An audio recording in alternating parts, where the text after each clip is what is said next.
आखिर बीएलओ खुदकुशी क्यों कर रहे हैं? इनकी भी परेशानी को समझने की जरूरत है।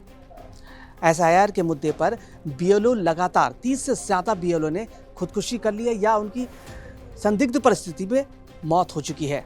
देश के अलग अलग राज्यों में चल रहे एसआईआर के बीच कई राज्यों में बीएलओ की खुदकुशी के मामले सामने आ चुके हैं, जो कि बहुत ही हृदय विदारक है।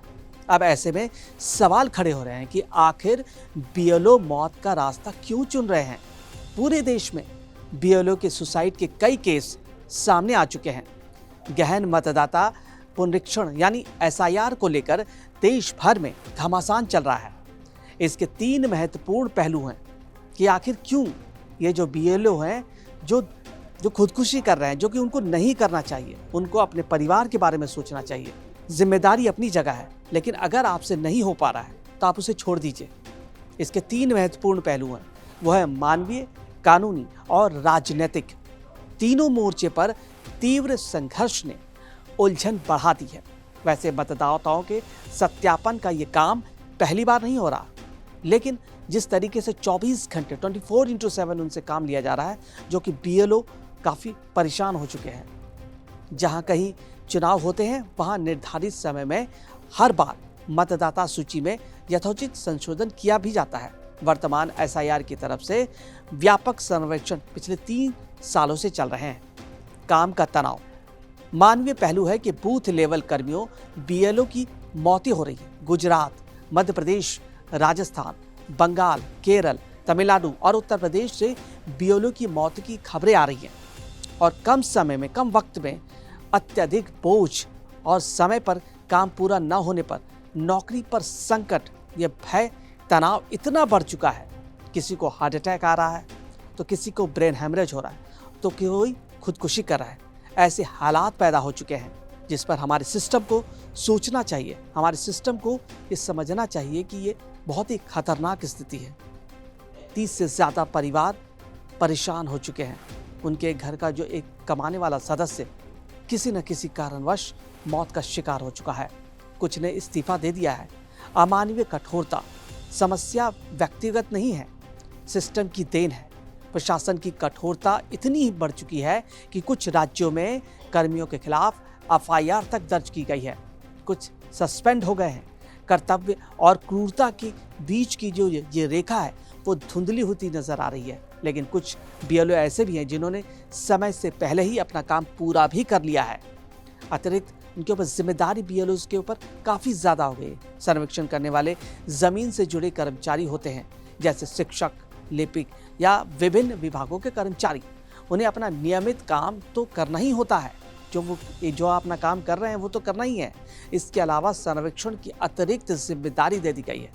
इसके लिए उन्हें सालाना अतिरिक्त 12,000 रुपये भी मिलते हैं। इस बार एसआईआर के लिए विशेष अभियान भत्ता 2,000 रुपये अलग से दिया जा रहा है। असहनीय हालात बिल्कुल आउट ऑफ कंट्रोल हो चुका है। हर बीएलओ के पास लगभग 1,000 वोटर का एक बूथ होता है। इतने लोगों से घर घर संपर्क करना होता है, नए प्रविष्टियां पाना, मृतक मतदाताओं को हटाना, फॉर्म भरना, अपलोड करना, बूथवार क्रॉस चेक करना और पोर्टल का क्रैश होना, दोबारा डेटा एंट्री, इसके लिए रात रात भर जागना, ऊपर से वरिष्ठ अधिकारियों का दबाव, ये अलग से है। ये सब असहनीय बन चुका है।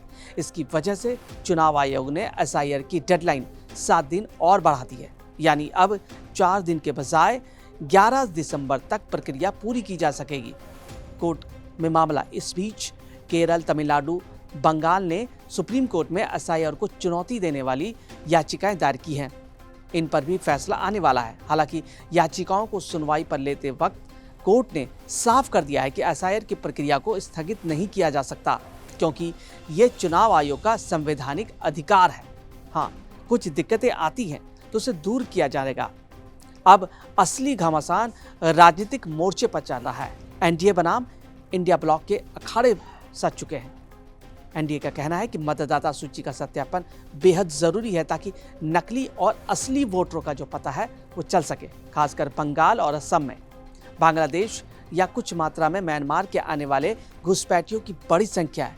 ये ममता बनर्जी की तृणमूल, राहुल गांधी की कांग्रेस और अखिलेश की समाजवादी का एक तरह से थोक वोट बैंक है, ये दावा है बीजेपी और एनडीए का। यदि एसआईआर में बहुत सारे नाम कट गए तो उन्हें शायद वोटों का भारी नुकसान हो सकता है। उन्हें लगता है कि इससे आम मुस्लिम समाज भी उनसे छितर सकता है। इन पार्टियों में एनआरसी और सीए पर अमल का डर लग रहा है। एसआईआर को वो पहला कदम मान रहे हैं। घुसपैठियों में घबराहट पैदा हो गई है। बीजेपी का ये भी दावा है कि घुसपैठियों को हर हालात में जाना ही होगा। आधार कार्ड, नागरिकता का कोई पैमाना नहीं होगा। अन्य सबूत भी देने होंगे। इससे घुसपैठियों और उन्हें पनाह देने वालों में घबराहट होगी। कानूनी दांवपेच, मोर्चे, आंदोलन इसी का अंग लगते हैं।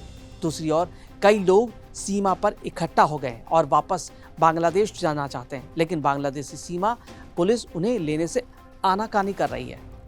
मतदाता सूची में संशोधन या सत्यापन को सभी स्वीकार करते हैं, लेकिन हर पार्टी का अपना अलग अलग राजनीतिक एजेंडा होने से विरोध की हवा चल रही है। सत्ता दल को इसका सामना करना पड़ रहा है, लेकिन साथ में सत्यापन के सिस्टम को आसान बनाना चाहिए ताकि बीएलओ जैसे कर्मचारी खुदकुशी ना करना पड़े, उन्हें मौत का सामना ना करना पड़े। यही हालात, ऐसे सिस्टम को मजबूत बनाना होगा ताकि जो अत्यधिक बोझ है बीएलओ के ऊपर वो ना आए, क्योंकि 30 से ज़्यादा लोगों की ज़िंदगी किसी न किसी कारणवश चली गई है। उनके परिवार को मदद करने की सरकार को चाहिए कि बीएलओ के जो परिवार हैं उनको मदद मिले ताकि उनका परिवार भी सुचारू रूप से चल सके। जानते हैं, जब जब मैं शोर भरी दुनिया को देखती हूँ ना, तो खबरें, बहस, तर्क वितर्क सब कुछ सुनाई देता है, पर लगता है जैसे असल बात कहीं गुम सी हो गई हो। वो बात जो सीधी आपके और मेरे दिल से और हमारे जीवन से जुड़ी है, जो जरूरी तो है पर अधूरी सी रह गई है। वही बात अब मुझे आपसे करनी है, अनकही, सहज और सरल।